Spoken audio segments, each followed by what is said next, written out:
Jadi rasis ini akan terus terjadi apabila kita tidak menyadari sebab munculnya rasis ini tadi.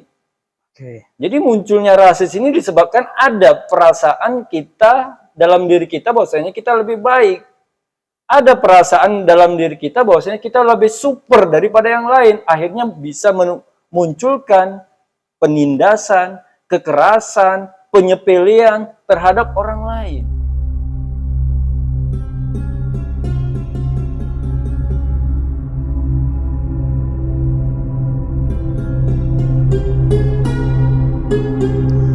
Assalamualaikum warahmatullahi wabarakatuh, para pemirsa. Selamat datang di channel Mukhtalifun Alwan, channel yang berupaya untuk mencari solusi melalui Al-Quran dari segala bentuk problematika kehidupan kita sehari-hari. Pada video kali ini, kita hadirkan kembali Mas Tono untuk bincang-bincang ringan, dialog-dialog ringan seputar masalah pribadi kehidupan ataupun ya fenomena umum. Langsung saja kita sapa Mas Tono. Assalamualaikum Mas Tono. Waalaikumsalam warahmatullahi wabarakatuh. Apa kabarnya Mas? Alhamdulillah. Baik. Luar biasa. Apa kegiatan sehari-hari ini Mas Tono?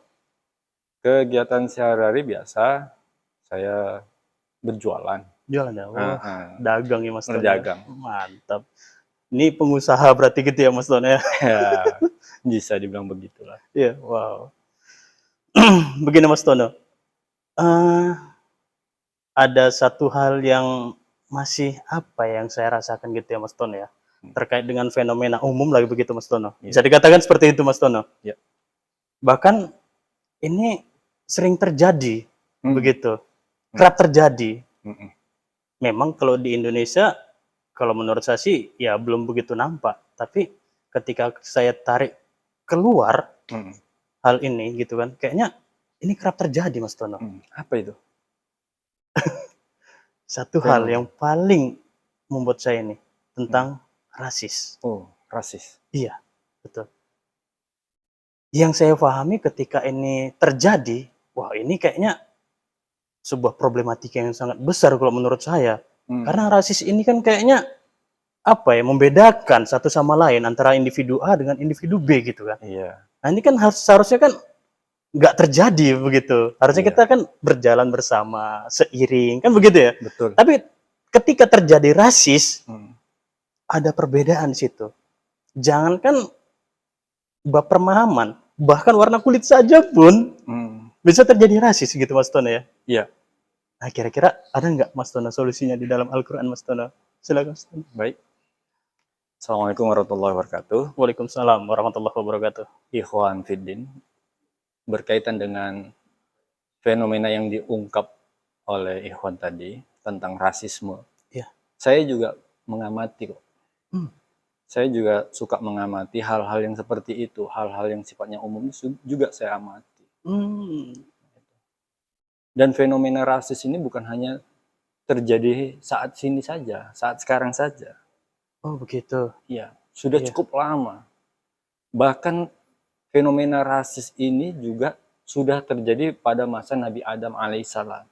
Wow. Iya. Artinya ini sudah lama problemnya sudah ya? Lama.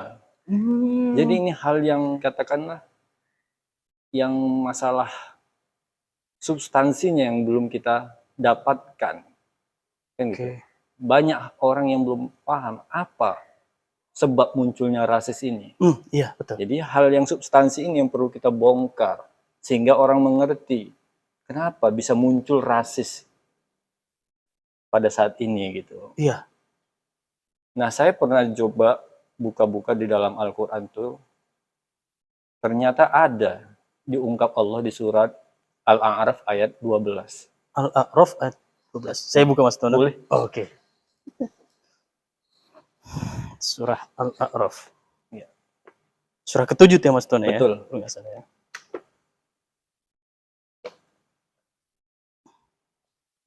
Oke, saya bacakan Mas Tono. Silakan. Oke. A'udzubillahi minasyaitonirrajim. Bismillahirrahmanirrahim. Qala ma mana'aka alla tasjuda iz amartuka. Ya. Qala. Allah berkata. Ya. Ma mana'aka. Apa yang menahanmu? K-nya itu kata ganti untuk iblis. Wow. Apa yang menahanmu Allah tasjuda, untuk tidak mau bersujud, iz amartuka, ketika aku mengamarmu. Jadi ini Allah bertanya kepada iblis di saat itu. Jadi ini ada case. Ada sebuah case, kasus yang terjadi antara Adam dengan iblis. Ya, di mana di saat itu Allah menyuruh iblis untuk sujud kepada Adam, namun iblis enggan. Dia tidak mau menjalankan apa yang sudah Allah amarkan, Allah perintahkan. Lanjut. Oke. Qala ana khairum minhu. Nah, jadi ketika Allah bertanya kepada iblis, maka iblis pun menjawab. Ya, apa jawaban iblis? Ana khairum minhu. Aku lebih baik daripada dia, maksudnya Adam. Jadi ada perasaan pada dirinya, ya, bahwasanya dia itu lebih baik daripada Adam. Iblis yang meninggi begitu ya? Iya. Jadi dia menilai dirinya lebih baik, lebih superior, ya, lebih dari segala-galanya dibandingkan Adam. Kenapa bisa muncul pemikiran seperti itu? Iya, betul. Ini adalah hal yang wajar. Kenapa saya bilang wajar? Karena secara eksistensi, iblis kan lebih dahulu dicipta dibanding Adam. Kemudian, sebelum iblis itu menjadi makhluk yang terlaknat, dulunya dia adalah makhluk yang sangat taat. Dan dia diakui oleh Allah. Dia banyak mendapat pengakuan. Di langit pertama, dia diakui sebagai Al-Abid. Orang yang taat dalam beribadah. Nanti di langit kedua, dia Al-Zuhud. Orang yang sederhana. Nah, bahkan nanti sampai akhirnya di langit ketujuh, akhirnya dia mendapat gelar Azazil. Nah, mendapat gelar Azazil. Apa itu, Mas Tono? Ya. Orang yang sangat katakanlah berwibawa, sehingga dia diangkatlah jadi komandan para malaikat di saat itu. Artinya memang dahulunya iblis ini memang istimewa begitu ya? Memang istimewa. Ya? Artinya banyak pengakuan-pengakuan yang dia dapatkan dari Allah, sehingga akhirnya ini menjadi alasan penilaian dirinya bahwasanya aku lebih baik sama dia. Kenapa aku harus bersujud kepada Adam? Ya. Saya menilai semacam ada apa ya? Keegoan di situ. Betul. Ada merasa tinggi sebenang dalam hal ini. Padahal kalau dia mau lebih bijak, mau lebih arif, harusnya ketika Allah mengamar, memerintahkan, bagaimana sikap kita seyogianya? Iya, kita patuhi. Sami'na wa ata'na. Iya, sami'na wa ata'na. Harusnya kan seperti itu. Iya. Namun dalam hal ini iblis kan terpancing dengan eksistensi, dengan keberadaan si Adam. Oke, ya betul. Nah, di sini dia terjebaknya. Ya. Kita lanjut. Khalaqtani min nari wa khalaqtahu min tin. Nah, dilanjutkan lagi ungkapannya setelah dia mengatakan ana khairu minhu. Iya. Ya. Tentu kan Allah bertanya itu, kenapa kau menilai dirimu lebih baik daripada Adam? Mulai terang saya ini. Iya. Nah, jadi ketika iblis mengatakan seperti itu, Allah bertanya balik itu. Memang dia tidak disebutkan di ayat itu, cuma pastilah Allah bertanya dalam hal itu, apa hal yang menyebabkan kau mengatakan bahwasanya kau lebih baik daripada dia? Iya, betul. Ya. Khalaqtani min nar wa khalaqtahu min tin. Kau cipta aku dari api dan kau cipta Adam dari tanah. Jadi dia kembalikan kepada asal usul. Nah, kalau istilah sekarang, kalau kita kompet bahasa iblis di zaman sekarang ini, aku kan golongan bangsawan. Oh gitu ya. Berarti sementara dia kan golongan rakyat jelata. Berarti istilahnya ini antara golongan priayi sama non priayi gitu nih ya. Betul. Oh, gitu ya. Kalau kita tarik di Iya, bahasa umumnya gitu bahasa ya. umumnya seperti Oke, itulah. iya betul. Nah, kalau kita tarik dalam bahasa ekonomi, ya kan? Ya golongan orang-orang Menengah elit ke atas lagi gitu ya. orang elit yang ini Ini ekonomi iya, ini menengah ke bawah nih si menengah ke Adam bawah. nih, gitu kan. Sehingga muncullah kesenjangan. Ya. Oke, ya. Akhirnya muncullah kesenjangan dikarenakan penilaian-penilaian yang seperti itu. Betul. Ya. Nah, berangkat dari pemikiran, penilaian secara individual akhirnya memunculkan kesenjangan antara iblis dengan Adam. Oke. Jadi sebenarnya kalau kita kembali kepada asal-usulnya, akhirnya kita dapat sebuah kesimpulan bahwasanya terjadinya fenomena rasis ini itu berangkat dari case antara iblis dengan Adam. Oh, berarti mereka lah pencetusnya ini ya? Iya, dialah yang mencetuskan pemikiran seperti ini. Secara nggak langsung gitu secara ya? tidak langsung. Iya, betul. Ya, jadi pemikirannya ini dia kembangkan. Dia kembangkan dan akhirnya viral. Apa yang dia pikirkan, apa yang dia rasakan, yang menjadi pemikiran dia itu dia kembangkan, jadi viral dan akhirnya banyak followernya. Kita lihat sekarang ini. Sampai sekarang kan tidak reda itu kan? Iya, betul. Bicara rasis, sampai sekarang itu tidak reda, tidak kunjung reda. Iya, bahkan kita pun sulit untuk menemukan solusinya seperti itu. Iya. Begitu. Jadi karena saking banyaknya follower iblis tadi, akhirnya agak sulit untuk bisa mendamaikan, bisa menciptakan kondisi yang kondusif. Jadi ini akan terus terjadi, rasis ini akan terus terjadi apabila kita tidak menyadari sebab munculnya rasis ini tadi. Jadi munculnya rasis ini disebabkan ada perasaan kita dalam diri kita bahwasanya kita lebih baik. Ada perasaan dalam diri kita bahwasanya kita lebih super daripada yang lain. Akhirnya bisa memunculkan penindasan, kekerasan, penyepelean terhadap orang lain. Bahkan bisa berujung ke radikalisme begitu ya? Bisa. Jadi inilah yang menyebabkan munculnya rasis itu tadi. Oke. Artinya ketika kita sudah melakukan rasis, ini artinya kita sudah bagian daripada iblis. Betul. Sama dengan kita menjadi pengikut ataupun follower iblis. Wow. Jadi apa yang dipikirkan, apa yang dikembangkan iblis kita ikuti.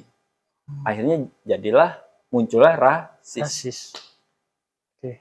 Paham. Ini yang harus kita pahami oleh kita semua. Harusnya ketika ini mereka pahami gitu kan, bahwasanya ini beranjak dari sebuah idenya si iblis tadi kan, perilakunya si iblis. Nah ini, ayo nih, aku nggak mau jadi iblis lah kalau gitu kan. Jangan rasis gitu. Betul. Ya, kan? Harusnya seperti itu kita. Menimbulkan kesadaran ya. Harusnya kita menyadari akan hal ini. Ya. Jadi rasis adalah sebuah doktrin atau sistem pengajaran ya yang diajarkan oleh iblis kepada manusia. Oke. Luar biasa ini. Apa ya? Ketika saya pahami, ketika ini beranjak dari sebuah perilakunya iblis, idenya iblis begitu ya. Ini saya nggak bisa membayangkan ini. Artinya, wah, di sekitar kita ternyata iblis semua. Ini kan gitu jadinya. Iya, ini yang harus kita pahami. Ternyata ajarannya berkembang sampai saat ini begitu ya. Betul. Bahkan, tapi gimana ya? Ini kan peristiwanya sudah cukup lama begitu kan. Berapa abad yang lalu nih kan cerita Adam iblis ini. Tapi masih terbawa sampai saat ini. Karena itu tadi kita nggak mengetahui sebab munculnya rasis ini tadi. Kita nggak menyadari apa substansi munculnya rasis ini, kita nggak menyadari. Dan dari mana munculnya ajaran yang seperti ini, doktrin yang seperti ini. Seakan-akan ini hal yang biasa ya kan. Ternyata padahal itu merupakan hasil pengembangan ajaran yang dikembangkan oleh iblis. Wow. Hati-hati para pemirsa, ketika kita sudah berbuat rasis sedikit saja, maka kita sudah termasuk bagian daripada iblis, follower iblis. Hati-hati para pemirsa. Jadi kemudian, kenapa Allah menyuruh iblis untuk bersujud kepada Adam? Ya, dalam hal ini begitu. Ya, betul. Apakah Allah bermaksud untuk merendahkan iblis? Nah, ini yang harus kita pahami. Apakah maksud Allah untuk merendahkan keberadaan iblis di hadapan Adam? Tidak. Tidak sedikit pun Allah bermaksud untuk merendahkan iblis di hadapan Adam. Oke. Lantas untuk apa Allah menyuruh iblis bersujud kepada Adam? Ya. Bagi Allah, sujud kepada dirinya itu sudah hal yang wajar. Karena dia sang pencipta. Iya. Tapi sujud, untuk bisa sujud kepada sesama, ya, untuk bisa saling. Nah, jadi makna sujud ini harus kita pahami. Jadi sujud di sini maksudnya adalah saling menghargai, saling mengakui antar sesama. Bukan secara eksistensi, bukan sujud dalam arti kita seperti sholat sujud kepada Allah, sholat dalam sholat, bukan. Jadi makna sujud di sini adalah kita harus bisa mengakui, menghargai sesama kita, bisa menerima, menerima sesama kita. Oke. Kalau ini tidak terjadi sesama kita, ya, kita tidak bisa saling menghargai, mengakui antara sesama kita. Inilah yang akan menjadi gesekan gitu ya. Gesekan, bisa menjadi jarak, ya, menjadi jurang pemisah. Ini. Jadi bagi Allah, ya, nggak ada artinya kita sujud kepada dirinya kalau kita tidak mau bersujud, kita nggak mau sujud dengan sesama kita. Nggak ada artinya kita bersujud kepada Allah kalau makhluknya tidak kita akui. Oke, artinya ini. Jadi kalau memang betul kita mengakui Allah, harusnya kita juga bisa mengakui keberadaan makhluknya. Oke. Itu dia. Jadi kita harus, jadi hablum minallah kita jaga, hablum minannas juga harus kita jaga. Kan itu yang Allah inginkan. Kan? Iya, betul. Nah, itu yang Allah inginkan. Jaga hubungan dengan Allah, jaga hubungan dengan sesama kita. Macam mana cara menjaga hubungan dengan sesama kita? Ya saling hargai dong. Ya. Nah, saling akui dong. Karena setiap manusia kan pasti punya fadilah masing-masing. Apa fadilah Adam saat itu? Dia menguasai segala asma. Ya, betul. Ya, Adam menguasai apa yang diajarkan Allah, segala asma dia kuasai. Dan ketika itu disuruh oleh Allah untuk menyampaikan, dia mampu menyampaikan secara gamblang apa yang Allah inginkan. Sementara ketika iblis disuruh untuk mengungkapkan ayat yang sama, hal yang ditanyakan Allah, dia hanya bisa menjawab sebatas apa yang Allah jelaskan. Sementara Adam bisa dia mengembangkan, melakukan ekstrapolasi dari apa yang Allah ajarkan. Lebih luas. Iya. Jadi apa yang disampaikan Adam itu lebih luas, lebih menjangkau pada permasalahan-permasalahan yang ada di bumi. Oke. Nah, itu kan sebuah fadilah. Iya. Yang ada pada Adam yang harusnya juga diakui, dihargai oleh iblis. Kenapa kau nggak mengakui? Kenapa kau merasa lebih baik? Sementara ketika kau disuruh mengungkap hal yang sama, kau tak mampu. Sementara Adam mampu. Nah, aneh kan? Iya, betul. Ini hal yang aneh. Ini juga bisa terjadi loh di kita, di lingkungan kita, antara kita. Ini bisa terjadi dalam kehidupan. Ya. Oke. Jadi case yang terjadi pada Adam dan iblis ini merupakan gambaran kehidupan. Ya, gambaran kehidupan yang kita jalani saat ini. Jadi apa yang terjadi di masa lalu itu juga bisa terjadi di kita juga. Artinya, tinggal lagi kita mau nggak merujuk pada ayat yang kita bahas ini tadi. Iya. Harusnya kita mampu, harusnya kita bisa merujuk kepada surat ini tadi. Jangan kita akhirnya menjadi pengikut iblis tadi. menjadi follower Iblis. apa yang diajarkan oleh iblis tadi. Jangan. Kita harus bisa mematahkan